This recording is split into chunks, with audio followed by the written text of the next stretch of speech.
कि क्या भोलेनाथ भगवान राम की कथा को नहीं जानते हैं, जो स्वयं ज्ञान के अवतार है, जो स्वयं देव नहीं महादेव है, लेकिन उनको भी भगवान की कथा सुननी जरूरी है। वो भी भगवान की कथा के रसिक है, बार बार भगवान की कथा को सुनने के लिए कहीं न कहीं संत पुरुषों के पास जाते हैं। लेकिन हम लोगों में क्या है, अगर एक बार सुन लिए दोबारा जो है कोई व्यक्ति सुना भी रहा है तो हम लोग सोचते हैं क्या वही सुनाएंगे जो हम सुने हैं, क्या जरूरी है सुनना। ऐसी जो है विचारधारा है। अब एक बात बताइए, रोज तो वही आप खाते हैं, रोटी साग चावल दाल यही खाते हैं ना, फिर रोज रोज खाने की क्या जरूरत है। बंद कर दीजिए खाना पीना बंद कर दीजिए। यदि रोज भगवान का नाम लेना जरूरी नहीं है, यदि रोज रोज भगवान की कथा सुनना जरूरी नहीं है, तो रोज रोज भोजन करना क्या जरूरी है। दुनिया में कुछ लोग तो ऐसे होते हैं जो जीने के लिए खाते हैं, लेकिन कुछ लोग ऐसे होते हैं जो खाने के लिए ही जीते हैं। वो बस उनको खाने से मतलब है, वो ये नहीं सोचते कि अगर अधिक खाएंगे तो इससे क्या होगा। पता चलेगा कुछ समय के बाद लीवर डैमेज, डॉक्टर कहेंगे लीवर कैंसर हो गया है, लीवर बढ़ गया है, न जाने कितने बीमारी बताएंगे, और फिर कह देंगे कि अब इनके मुख पे ताला लगा दो, अब ये खाने के लायक नहीं है, अब इनको बंद करो। कहा जाता है कि अति सर्वत्र वर्जय, अति किसी भी कार्य में नहीं होना चाहिए, वो चाहे खाना पीना हो, चाहे चलना हो, घूमना फिरना हो। यदि अधिक कुछ करना ही है तो भगवान का भजन करिए, भगवान की कथा सुनिए। लेकिन जो अच्छा है, जो अच्छी बातें हैं, हम लोग सुनना कहाँ पसंद करते हैं। अब सोचिए, भगवान भोलेनाथ स्वयं ज्ञान के अवतार हैं, लेकिन उनको भी भक्त कथा भगवान की सुनने के लिए किसी ऋषि के पास जाना पड़ता है, और जाते ही नहीं है बल्कि प्रेम पूर्वक सुनते हैं, और अकेले नहीं अपने पत्नी के साथ जाते हैं। इस प्रसंग से यह शिक्षा मिलती है कि हम भी यदि कोई धर्म कार्य करें तो अकेले नहीं करना चाहिए, पत्नी को साथ में रख के करना चाहिए।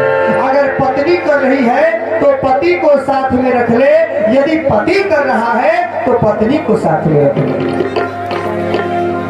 इसीलिए तो कहा जाता है अर्धांगिनी। अर्धांगिनी मतलब विवाह के बाद अगर अकेले आप कार्य करते हैं तो खर्चा पूरा लगेगा, लेकिन फल आधा मिलेगा। खर्चा पूरा लगेगा, समय पूरा लगेगा, फायदा आधा होगा।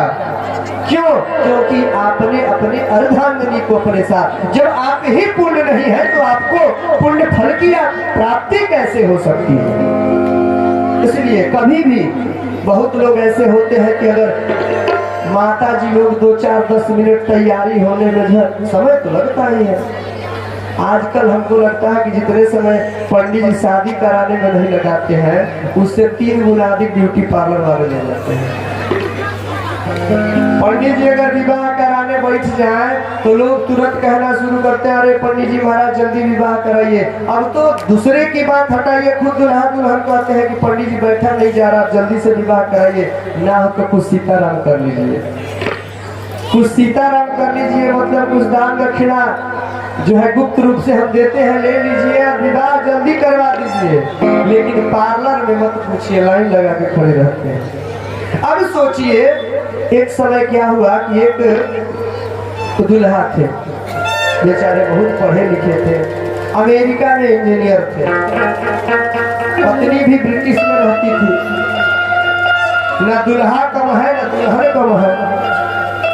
अब लड़के लोग तो बहुत नहीं समझते हैं, लेकिन आजकल विवाह में लड़कियां इतनी सजती हैं, संवरती हैं, अगर स्वयं श्रृंगार करे तो बात बने, ब्यूटी पार्लर में जाने क्या मुंह में लगा लेते हैं।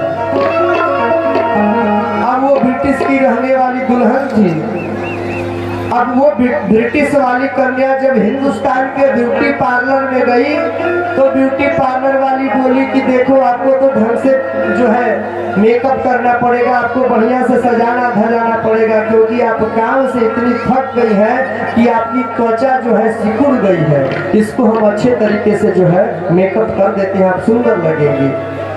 बहन जी बोली ठीक है, जो आपकी इच्छा, जैसे मैं अच्छी लगूं वो कार्य कर दीजिए। आगे हम लोग कथा में यह श्रवण करेंगे कि यही भ्रम एक बार नारद जी महाराज को भी हुआ था। अभी नारद जी महाराज को भी यही भ्रम हुआ था रूप वाला, और क्या हुआ आगे की कथा में हम लोग श्रवण करेंगे। तो कहने का मतलब है कि वो बहन जी बोली कि तो फिर तुम मेरा मेकअप कर दो। इतना मेकअप की। अब एक बात बताइए, अगर जितना हम लोग खर्च मेकअप में करते हैं पार्लर वाला, अगर कोई पार्लर वाला हो तो बुरा ना लगे, तो वो लोग सोच रहे हैं पंडित जी देख रहे हैं अपना बिजनेस में खराब कर दे, ऐसी धारणा हमारी नहीं है। हमारे कहने का मतलब है कि उतना ही किया जाए जितना अच्छा है, अति नहीं, बहुत ज्यादा मत करिए। दुल्हन को खूब बढ़िया से पार्लर वाली ने सजा दिया और इसके बाद दुल्हन आई और रात्रि को जो है दुल्हा दुल्हन का विवाह हुआ।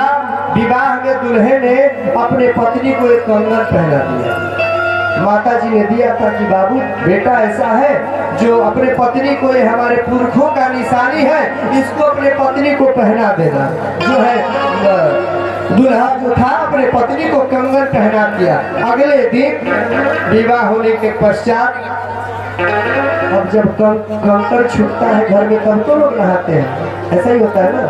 विवाह के बाद देहाती भाषा में उसको ककन भी लोग कहते हैं। ककन जब तक नहीं छूटता है तब तक स्नान नहीं करते हैं वर करने, उसी समय स्नान करते हैं। वैसा ही हुआ, दुल्हन विदा होके घर आई। घर आने के बाद कंकड़ इत्यादि जो है छूटा, उसके बाद दुल्हा दुल्हन अपना अकेले नहाए। नहाने के बाद अब रात को दुल्हा जो है दुल्हन को देखा था तो वो तो बड़ी सज धज के आई थी, न जाने चेहरे पर कहाँ लगा रखी थी। अब जब नहाई तो सारा मेकअप जैसे आराम हो गया। अब जब दुल्हा देखा तो पहचान ही नहीं रहा है। अब उसकी त्वचा भी सिकुड़ गई थी, उसको लगा कि ये नौकरानी है। फिर हाथ में कंगन देखा तो उसको क्रोध आ गया, मारने लगा, रे नौकरानी तू मेरी पत्नी का कंगन कैसे ली। उसको इतना मारा। और ये सुनने के बाद माँ दौड़ी आई और बोली बेटा ये क्यों मार रहे हो बहू को। बेटा बोला माता जी आपका दिमाग बुढ़ापे में सठिया गया है, आपको नौकरानी में और आपके बहू में कोई अंतर नहीं दिख रहा है। माता जी बोली बेटा हमारा दिमाग नहीं खराब हुआ है, दिमाग तो तुम्हारा खराब हो गया है, ये तुम्हारी ही पत्नी है। बेचारी मेकअप के चक्कर में न जाने कितना दुख सहन करना पड़ा। तो देखिए ये है अति कथा। फिर बाद में माता जी ने समझाया तो उसने अपने पत्नी रूप में स्वीकार किया। इसलिए जितने लोग इस पे विशेष ध्यान देते हैं, आगे आने वाले खतरा से भी डरे। पता नहीं खतरा कब आ जाए और किस प्रकार से आ जाए, इसलिए इससे डरे। तो आपसे निवेदन कर रहे थे कि धुंधकारी जी महाराज ने आग्रह किया कि भैया हमारे इस प्रेत योनि से मुक्त होने का उपाय करें। गोकर्ण जी महाराज ने उपाय बताया। इस प्रसंग को पूरा करते हैं, फिर कथा में आते हैं। गोकर्ण जी महाराज बहुत प्रकार से यत्न किए। इसके बाद सूर्यदेव महाराज से जब किसी भी प्रकार से धुंधकारी प्रेत योनि से मुक्त नहीं हुआ तो गोकर्ण जी महाराज श्रीमद् भागवत की आयोजन सूर्यदेव के आज्ञानुसार किए और उस कथा को सुनने के लिए बहुत से लोग आए। वहीं पे एक 7 खम्पोर का बांस लगाया गया, उसी पे धुंधकारी आकर बैठता था और भागवत की कथा को सुनता था। कथा संपन्न, एक दिन की कथा संपन्न हुई।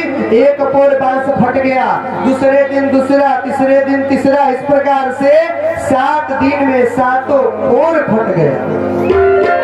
और भगवान के दूत विमान लेकर प्रकट हो गए और उस पे धुंधकारी को बैठा कर लेकर जाने लगे। और जितने श्रोतागण थे वो बोले गोकर्ण जी महाराज से, गोकर्ण जी महाराज ये ठीक नहीं हो रहा है। अरे कथा तो हमने भी सुना है, तो केवल धुंधकारी क्यों जा है भगवान के धाम को, हमें भी जाना चाहिए। गोकर्ण जी महाराज ने इसी प्रश्न को भगवान के दूत से पूछा। दूत बोले कि कथा तो सबने सुना है, लेकिन मोक्ष की भावना से, कल्याण की भावना से केवल दुर्गकारी ने सुना है, इसीलिए यह भगवत धाम को जा रहा है। इसलिए यदि ये लोग भी चाहते हैं कि हमारा मोक्ष हो जाए, सदगति हो जाए, कल्याण हो जाए, तो ये भी उस भावना से सुने।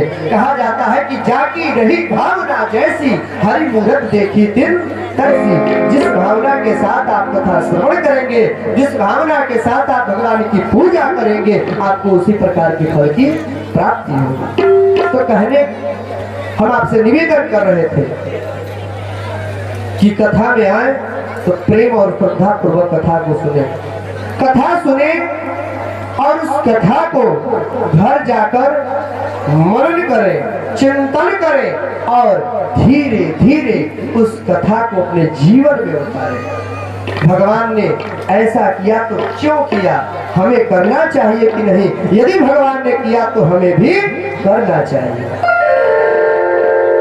अब ये नहीं कि भगवान कुछ करे हम अपना करें, तो भैया जब भगवान से विमुख होंगे तो दुख तो भोगना ही पड़ेगा। कथा सुने तो उसका चिंतन अवश्य करें। ये नहीं कि इधर से सुने और यहाँ से पंडित जी आपकी कथा आप ही को, तेरा तुझको अर्पण किया जाए, ऐसी भावना नहीं होनी चाहिए।